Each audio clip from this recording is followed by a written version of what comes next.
otherwise. But the search for proof of extraterrestrial intelligence has produced disappointing results. The best so-called evidence has only been a few photographs and film clips. But now, all that's about to change. Since 1985, more than 15 million Americans have reportedly witnessed unidentified flying objects. But despite the seemingly overwhelming evidence, mainstream science has chosen to ignore the subject. But now, for the first time in history, one of the greatest mysteries of this century is unraveling. A former government scientist has come forward to discuss the military's classified work on extraterrestrial spacecraft.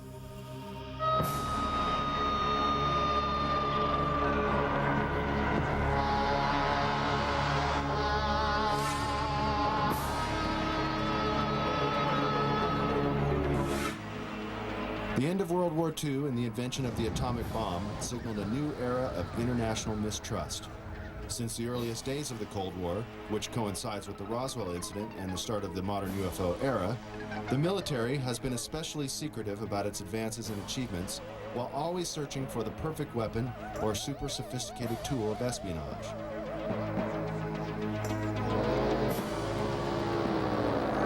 High-tech surveillance equipment around the world, and even in space, has allowed global intelligence to see and be aware of many things that the common civilian cannot even begin to imagine. The military recruits many talented civilians when special expertise is required. And propulsion systems expert Bob Lazar claims he was one of them. In this exclusive interview, he gives his detailed account of his employment with the Department of Naval Intelligence at the top-secret facility known as S4, where, according to Bob, he was hired to work on recovered alien spacecraft.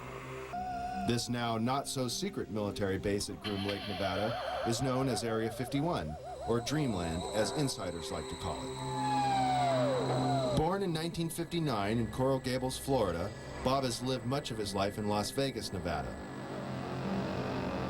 With degrees in physics and electronics from MIT and Caltech, he has dabbled in everything from chemistry to fireworks in an effort to understand the finer points of propulsion.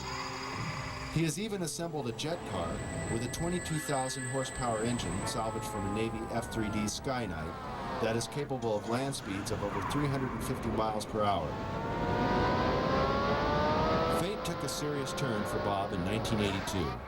Arriving early for a lecture at Los Alamos National Laboratory in New Mexico given by Dr. Edward Teller, one of the inventors of the atomic bomb, Bob was able to meet and talk to the famous physicist. Coincidentally, Dr. Teller was reading the local paper, The Monitor, with a featured front-page article on Bob, and the two struck up a conversation. Later, Bob sent Dr. Teller his resume for consideration, and soon after, Bob was hired by the Los Alamos National Laboratory. This Los Alamos-based directory lists Bob as an employee. By 1989, Bob was brought into the top-secret program at S4 known as Project Galileo. In the following interview, Bob reveals many details of this amazing experience.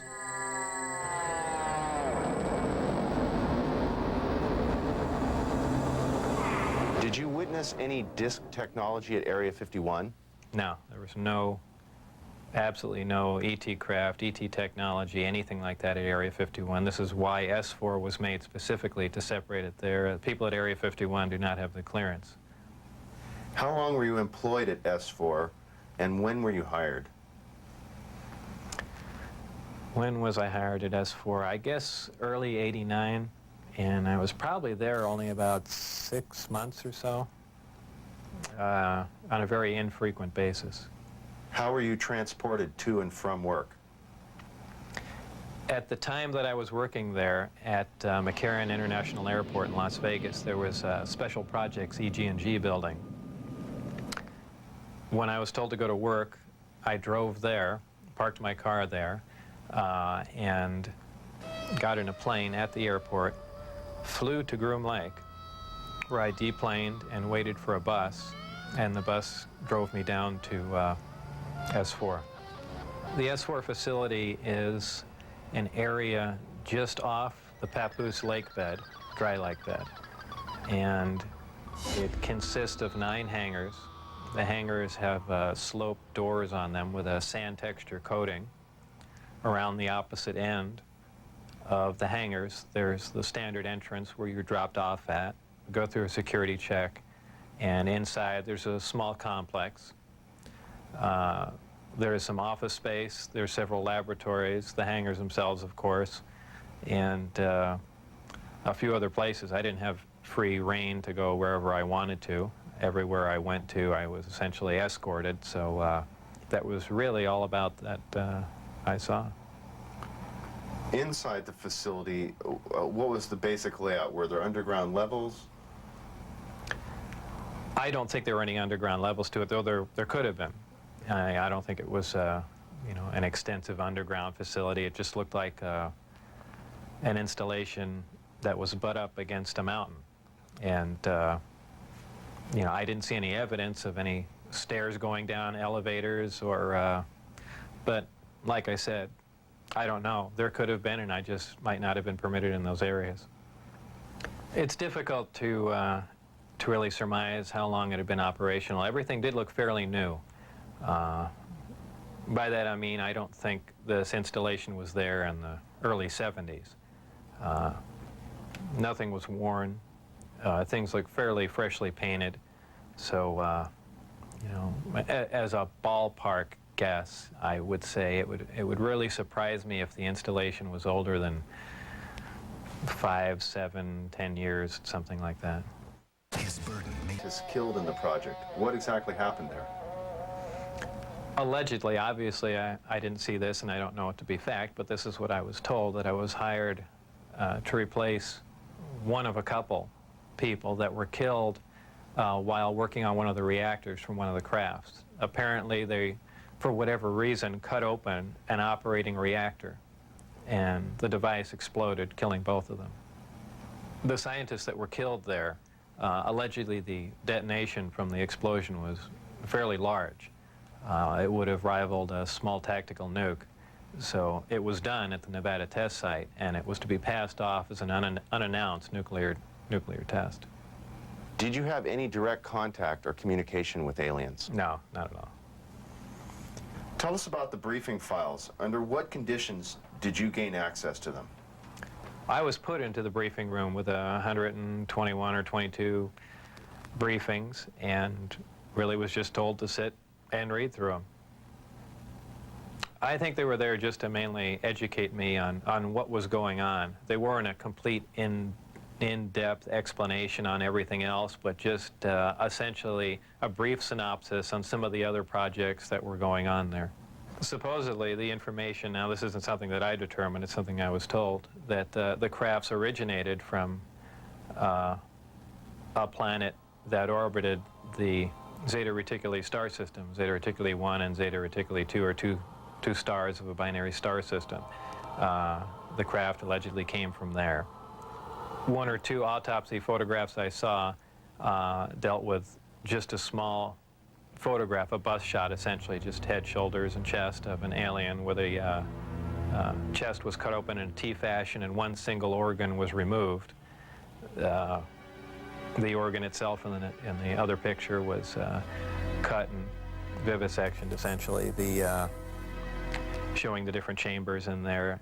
This was totally unrelated to anything I was doing, but from that photograph it looked like what you see in UFO lore as the typical gray. So how tall it was from what I could see, I couldn't tell because I only saw a portion of the photograph, but if everything else you see is correct, I would imagine it was 3.5 or 4 feet tall. But there again, you know, all I had to see was a photograph, and you know, I didn't have much to go on. What was the incident in 1979 that brought the alien exchange program of information to a halt? Again, this was a story that was relayed to me, and allegedly what happened in '79, there was some sort of information exchange going on where there were actual live aliens at the facility, and at one particular point there was an area where some security personnel went to enter. And apparently, because of not the sidearms, but the bullets in the sidearms, from what I understand, if they would have entered the area, the bullets would have detonated.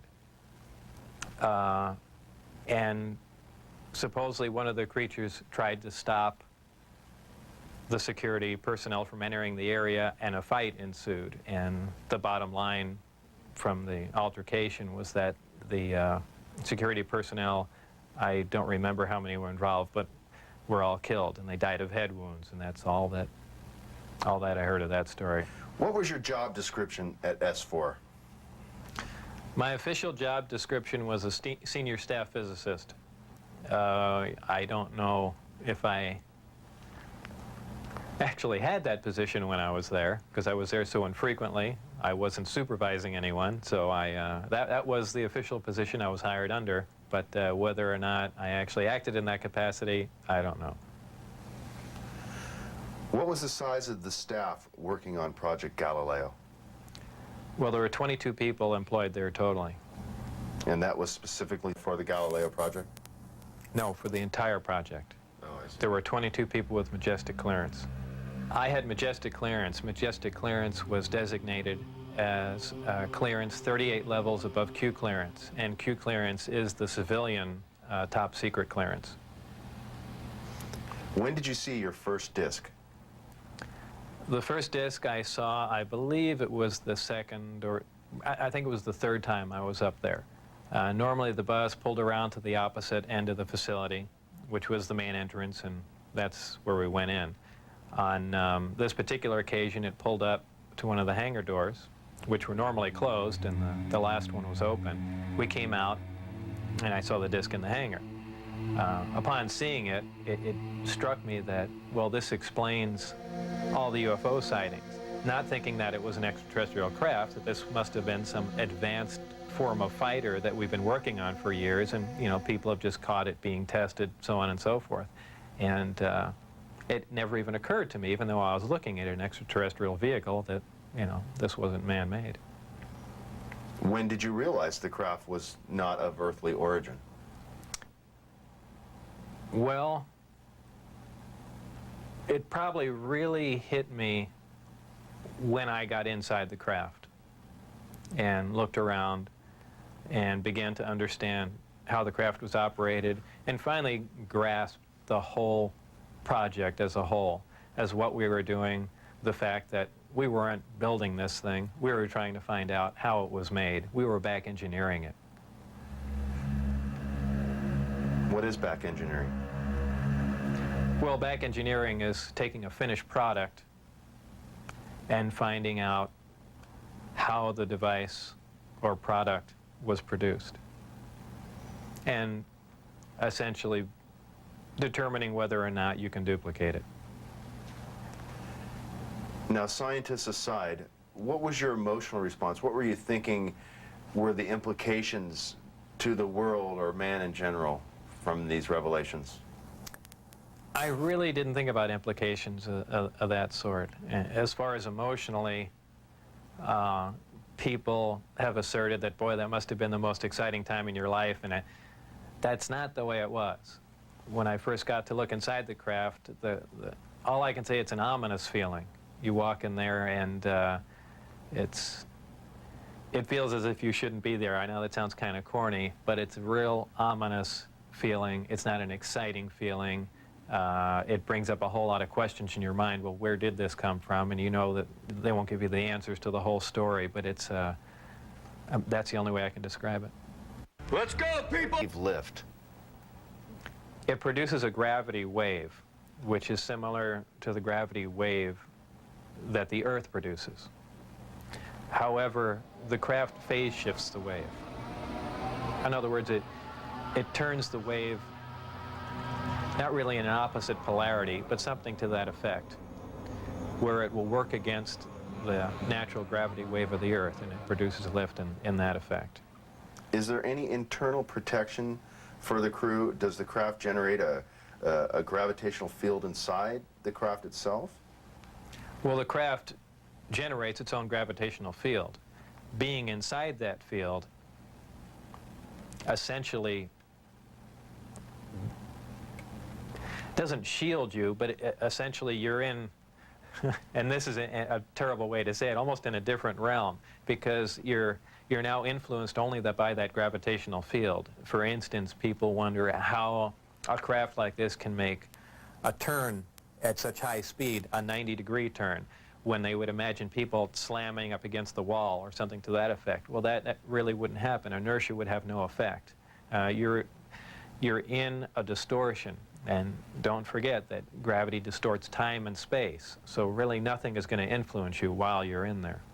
Describe the gravity amplifiers for us and some of their different operating configurations. There are 3 amplifiers. The craft can operate on a single one, can lift off the ground. The way in which it's propelled are 2 different ways. There's what they call Omicron configuration, where the craft is using one generator, or Delta configuration, where it's utilizing all 3. Delta configuration would be for space travel. Essentially, the craft will tilt up on its side, as opposed to a science fiction movie where you see a flying saucer moving around. The craft will tilt up on its side, focus the 3 gravity generators to a single point, and move through space that way. Moving around the source of gravity is a problem to a disk because it's interference, essentially. So what they do is they work with that interference to their benefit. They'll use one gravity generator to lift the craft off the ground. And as opposed to what we're used to, for instance, a plane, once it's in the air, we envision thrust or some force coming out the back of it to push it forward. The crafts work completely opposite of that. What they do is once they're hovering in the air, they'll swing the gravity, 2 remaining gravity generators up in front of them and create a distortion, essentially a downhill. And the craft rolls downhill for infinity. It's always chasing a little distortion. That's why they look goofy when they fly around at low speed, because they're essentially, and any time you run over, the gravity field around the Earth is not completely constant and stable, depending on the minerals and density of the Earth underneath it. The gravity will vary somewhat, and you will get odd movements of the craft. So its low-speed mode is kind of unstable for the most part. I only witnessed one test flight up close, officially. That I was just inside the hangar. The test was going off probably, just as the sun was going down. And it was a low-performance test. I believe there were some pilots or test pilots in the craft. The craft must have been retrofitted to fit them, because the seating arrangements were really not accommodating. They were in radio communication with the craft, which is kind of surprising to me, because the gravity waves that the craft was producing should have distorted the radio waves also. So apparently there's something there that I don't understand. The craft lifted off the ground, virtually noiseless, other than a small corona discharge on the bottom of the craft, indicating the presence of high voltage. That dissipated at about 30 feet, and it stood there completely silently and moved over to the left, to the right, and sat back down. That was the entire test. However, that was an extremely impressive test. Maybe to someone that really knows little about science or anything, that wouldn't be a whole lot, but you have to realize this craft was about 52 feet in diameter. I don't know exactly how much it weighed, but it weighed a lot. And this was quite a scientific feat, to lift something completely silently, under control, and perform a maneuver like that. The craft itself was, I assume it was metal. It was cold to the touch, that's why I say it was metal, but it was a brushed aluminum, actually just an unfinished stainless steel, not shiny, finish to it.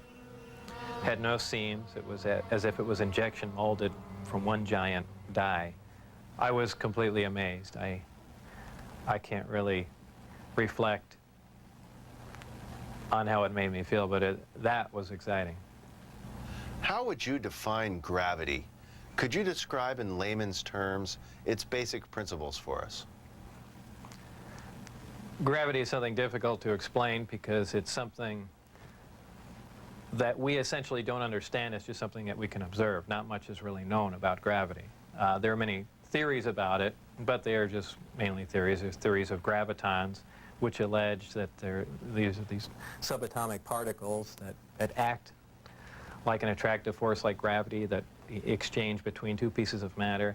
There's also a theory that gravity is a form of wave, an electromagnetic wave. But basically, gravity is a force. It's the attraction, it's the inherent property of matter to have gravity, a mutual attraction for each other. And it's basically all that we really know. Modern science, current science right now, identifies one gravity. It's one force in nature.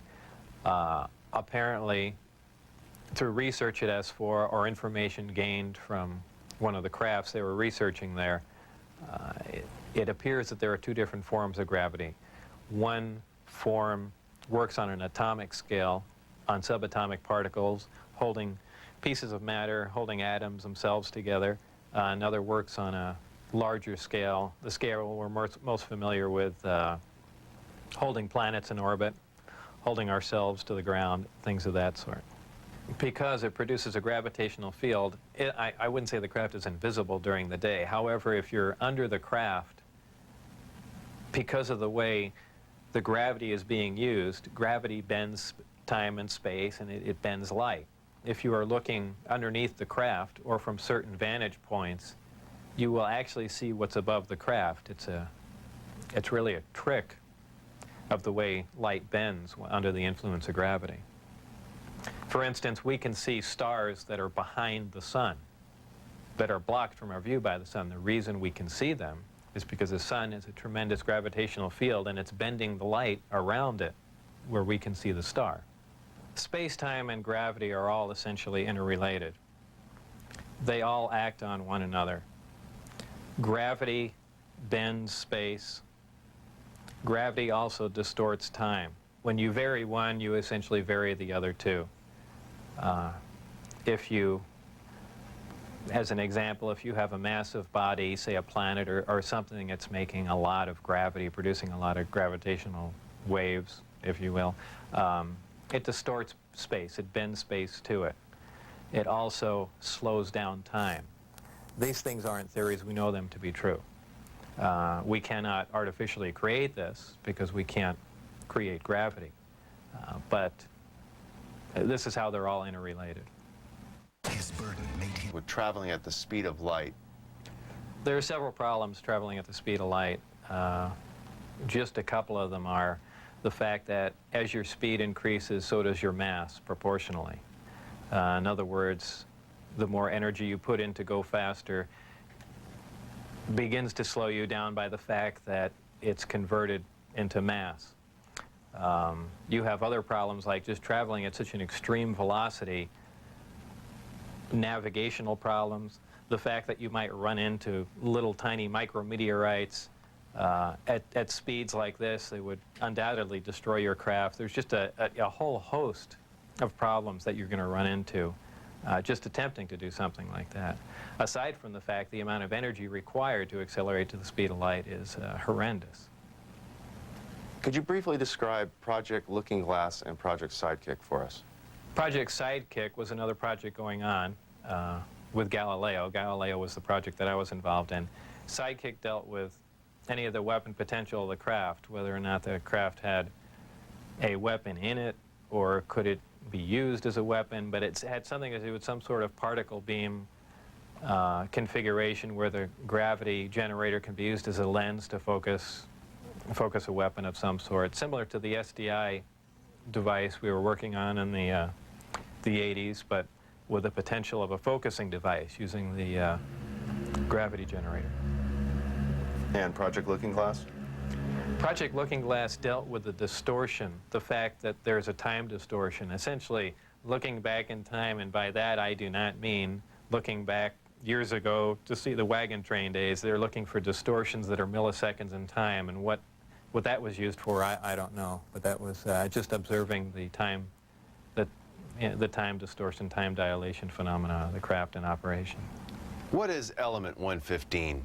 Is it found here on Earth, or is it strictly an extraterrestrial material? 115 is strictly an extraterrestrial material. It probably occurs naturally in some other places, maybe other star systems.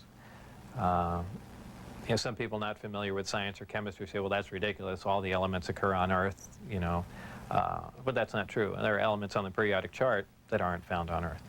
I believe the Heavy Ion Research Lab in Darmstadt, Germany, has reached element 112 recently.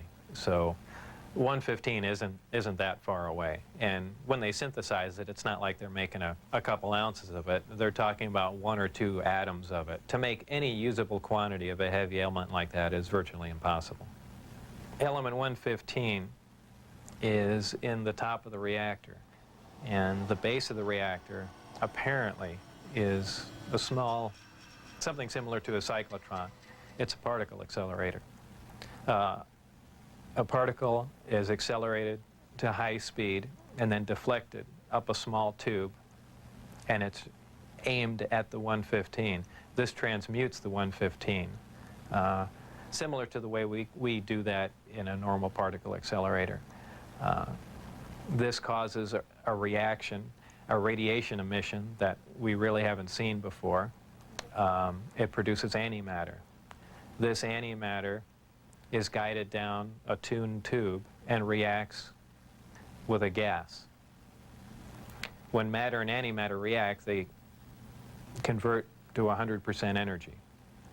This energy is converted, heat energy, is converted to electrical power in the reactor itself. This is done through a thermoelectric converter.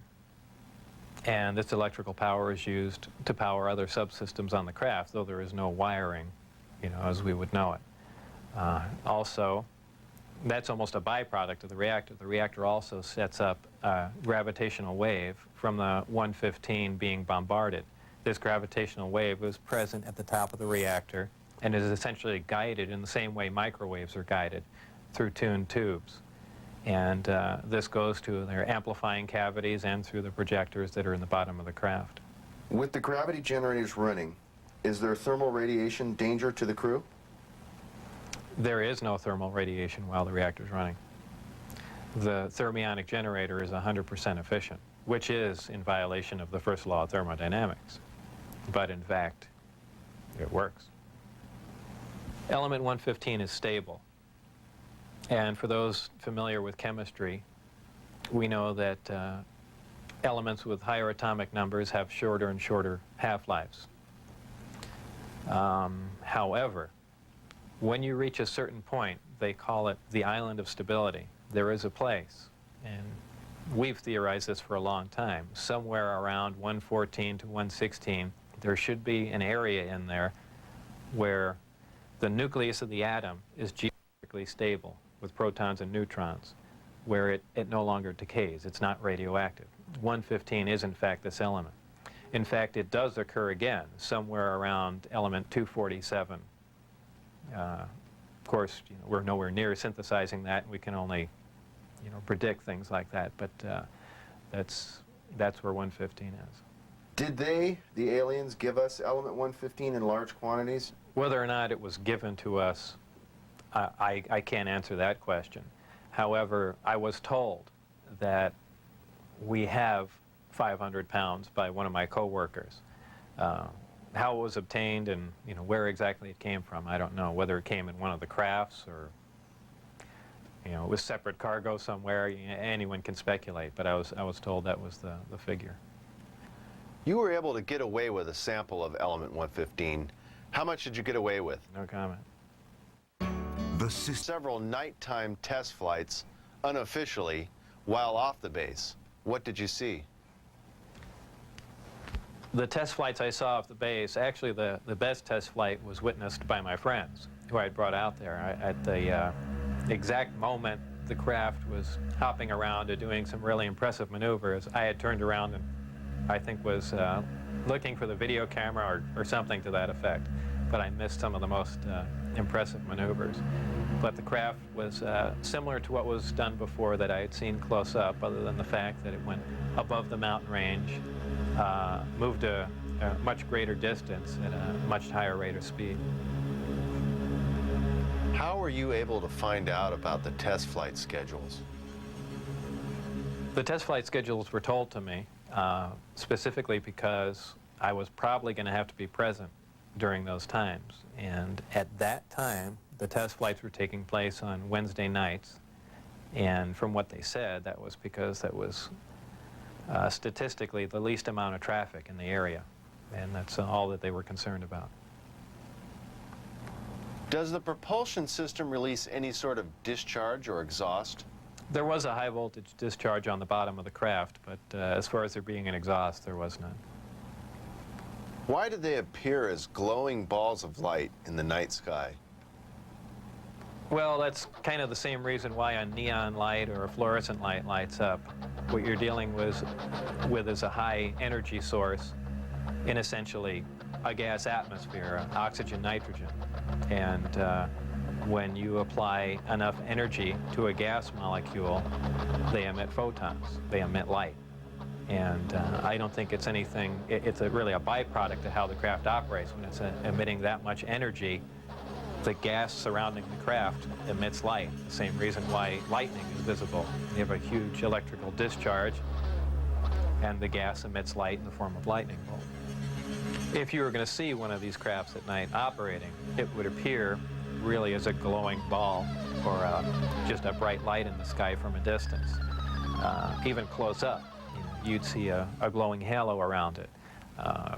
This is typically what you'd see in your normal UFO sighting, if you've heard them a lot. However, keep in mind that lights in the sky are caused by much more common things than flying saucers. Tell us a little more about the aurora you witnessed taking off out of Area 51. It was a large craft, and the one glimpse I got of it was from the rear, and it had two huge square exhausts with vanes in them. And it was just, it sounded more like a rocket than a jet.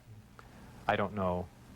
I even think he did mention that it was liquid methane powered, but there again, working on the disk technology, I really could care less what was rolling around at Area 51, but it did catch my eye. As a result of going public, have there been any attempts made on your life?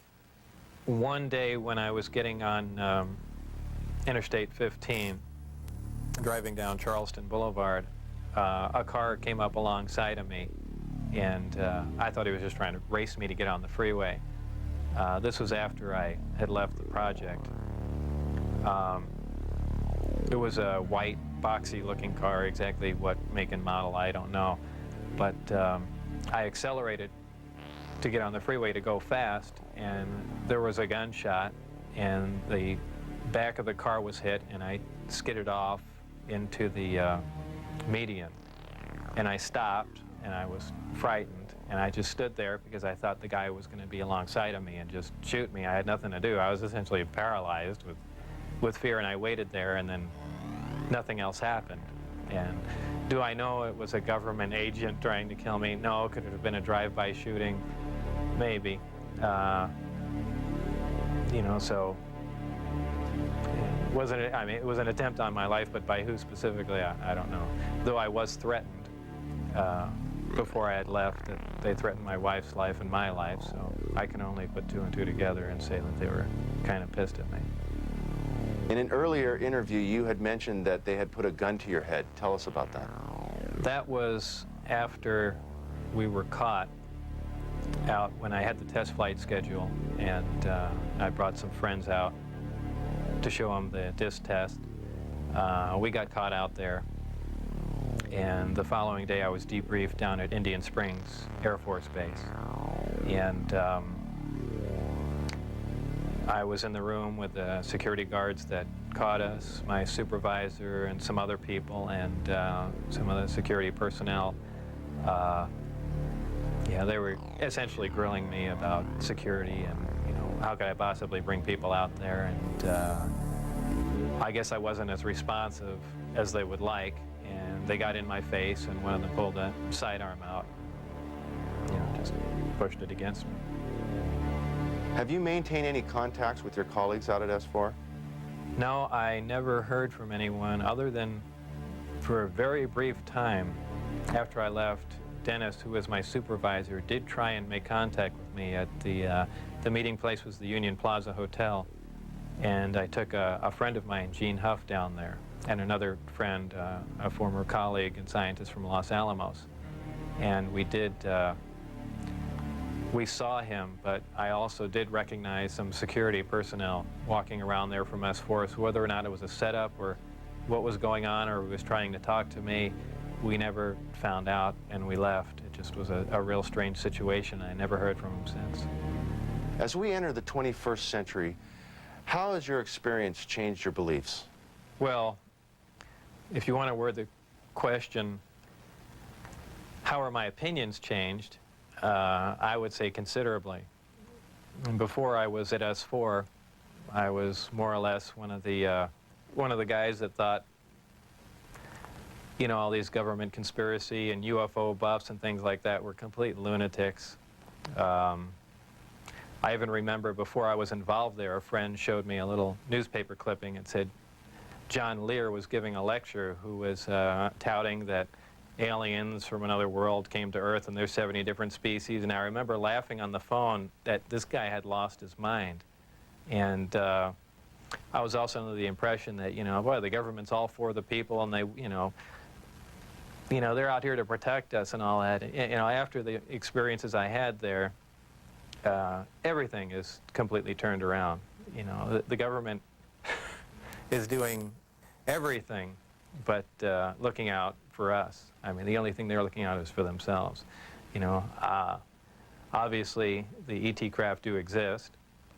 Something had to build them, so there must be aliens. And since there are and the craft are there must be some sort of factory and an entire civilization somewhere. And if in fact that is true, and it apparently is, then there must be others. Actual crafts and technology from another world. And that's probably the most important event in history. It kind of moved from science fiction into reality in my mind. And it really just, I guess, opened my eyes. Let's go! Whether or not we can duplicate them. If we can understand what a device is or how something operates or what its physical makeup is, that's great. But if we can't duplicate it, it's useless to us. So there's really two phases to the project going on there. It's understanding what we're looking at, and then once we understand it, is can we duplicate it with earthly materials and earthly technology? And, you know, unless we've got a handle on both of them, all that technology is useless to us. And if it turns out we can't do that, all we have is one single prized possession that we have to take care of, and that's it. After all that's been said and done, would you do this over again? What would you do differently? I would probably have played along for a longer time. I would like to have known a little bit more about the technology and probably kept quiet if I could have. And possibly never have said anything.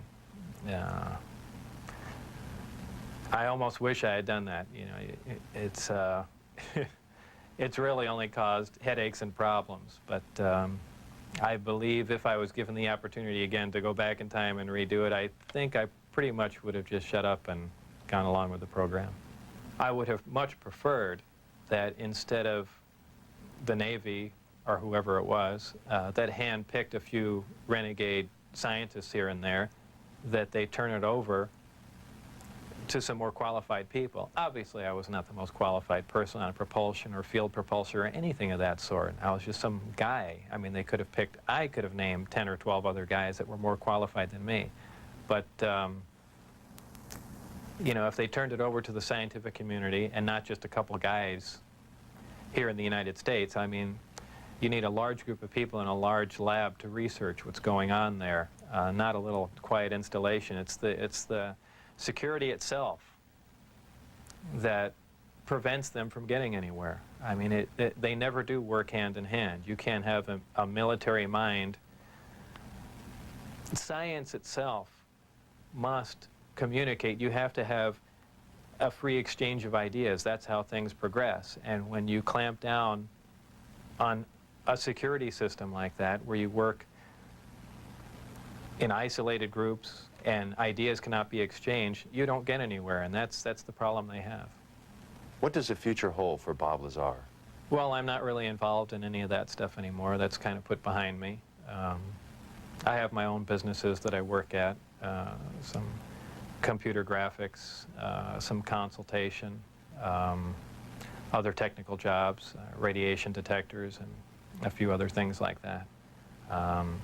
So really, I just go about my life, and that's, you know, something that happened that was fantastic, and it's over, but it's kind of hard to shake it loose. But eventually I will, and that'll be that. I think all the surveillance and everything stopped. I don't think anyone's bothering to monitor me. I've said everything that I know. It's been all over the place, so it's kind of a done deal.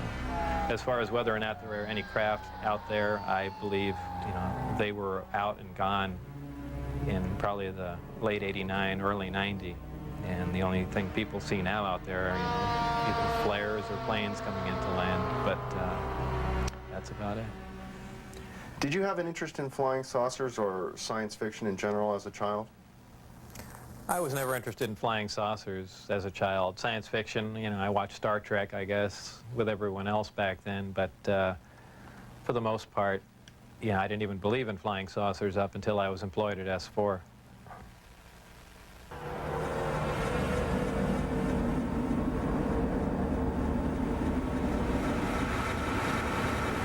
I couldn't help at one point in my discussions privately with General Secretary Gorbachev, when you stop to think that we're all God's children, wherever we may live in the world, I couldn't help but say to him, just think how easy his task and mine might be in these meetings that we held if suddenly there was a threat to this world from some other species, from another planet, outside in the universe.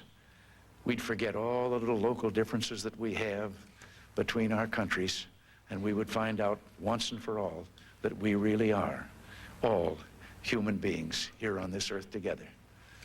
Well, I don't suppose we can wait for some alien race to come down and threaten us, but I think that between us, we can bring about that realization. Thank you all. God bless you all.